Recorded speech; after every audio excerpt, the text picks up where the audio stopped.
Welcome to recipes in my way. இன்றைக்கி நம்ம அருமையான சுவையில் ஒரு பிரேக்ஃபாஸ்ட் ரெசிபி தான் செய்ய போகிறோம். ரொம்ப சுலபமாக இதை எப்படி செய்கிறது, இதுக்கு தேவையான பொருட்கள் என்ன பார்க்கலாம் வாங்க.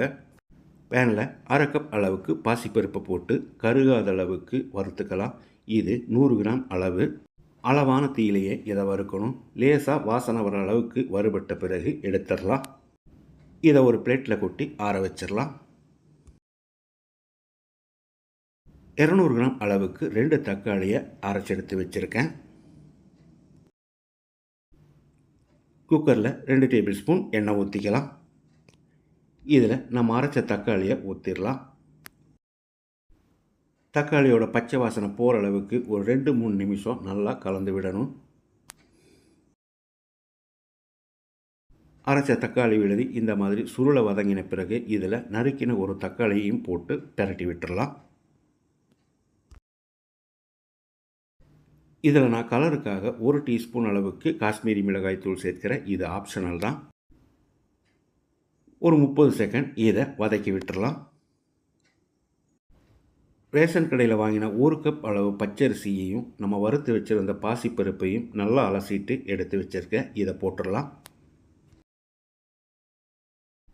1 நிமிஷம் இதை எல்லாத்தையும் நல்லா கலந்து விட்டுடலாம்.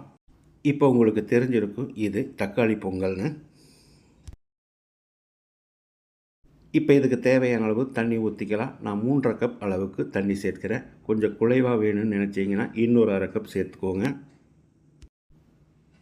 இப்போ இதுக்கு தேவையான அளவு உப்பு போட்டுக்கலாம். நான் 1 டேபிள் ஸ்பூன் உப்பு போடுறேன், நீங்கள் பார்த்து போட்டுக்கோங்க. 1 டேபிள் ஸ்பூன் அளவுக்கு நெய்யையும் போட்டு கலந்து விட்டுடலாம். இப்போ குக்கரை மூடி 4 விசில் விட்டு எடுத்துக்கலாம்.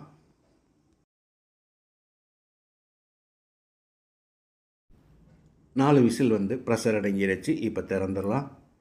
இதை கரண்டியால் லேசாக மசிச்சு விடணும்.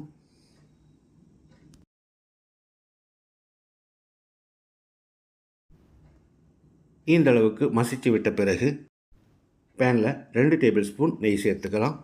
நீங்கள் உங்கள் விருப்பம் போல் சேர்த்துக்கோங்க. 2 டேபிள் ஸ்பூன் சன்ஃப்ளவர் ஆயில். முந்திரி உங்கள் விருப்பம் போல் சேர்த்துக்கோங்க. முந்திரியை போட்ட பிறகு ஒரு 10-15 செகண்ட் பிரட்டி விட்டுடலாம். இப்போ இதில் 2 டீஸ்பூன் சீரகம், கொஞ்சமாக கருவேப்பிலை, 2 டீஸ்பூன் மிளகு, 2 பச்சை மிளகாய் நீல வாக்கில் நறுக்கினது, 1 இன்ச் அளவுக்கு இஞ்சி பொடியாக நறுக்கினது. ஒரு 10-20 செகண்ட் இதை கலந்து விட்டுடலாம். 1/4 டீஸ்பூன் அளவுக்கு பெருங்காயத்தூளையும் போட்டு கலந்துடலாம். இப்போ இதை எடுத்து குக்கரில் ஊற்றி கலந்து விட்டுடலாம். இந்த பொங்கலுக்கு சைட் டிஷ்ஷாக தேங்காய் சட்னி மட்டுமே போது. அருமையான சுவையில் வாய்க்கு ருசியாக நான் செஞ்சுருக்கிற இந்த தக்காளி பொங்கலை இதே மாதிரி இதே அளவுகளோடு நீங்கள் செய்து பாருங்கள். இந்த வீடியோ பிடிச்சிருந்தால் லைக் பண்ணுங்கள், கமெண்ட் பண்ணுங்கள், ஷேர் பண்ணுங்கள். சப்ஸ்கிரைப் பண்ணாதவங்க சப்ஸ்கிரைப் பண்ணுங்கள். மறக்காமல் பெல் பட்டனை கிளிக் பண்ணுங்கள்.